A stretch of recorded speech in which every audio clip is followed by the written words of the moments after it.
चलो बेटा, seat belt लगाओ, शीशा बंद करो, चले।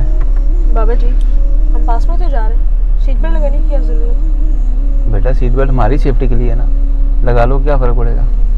लेकिन बाबा जी आप तो इतने अच्छे ड्राइवर हैं, वैसे भी सारा कुछ अल्लाह के हवाले। बेटा अल्लाह के हवाले है और अल्लाह का ही हुक्म है और उसके रसूल का हुक्म है कि पहले एहतियात करो, उसके बाद अल्लाह पे छोड़ो। आपने वो मिसाल नहीं सुनी कि पहले अपने जानवर को खूंटी के साथ बांधो, उसके बाद अल्लाह पे छोड़ो, ठीक है ना।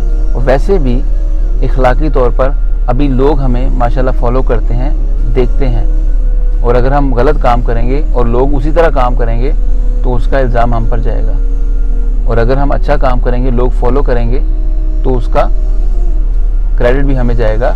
वो सदका जारिया है। लगाओ मेरा बेटा, एहतियात से भी बाहर निकलते हैं, ठीक है, चलो। जी बाबा जी।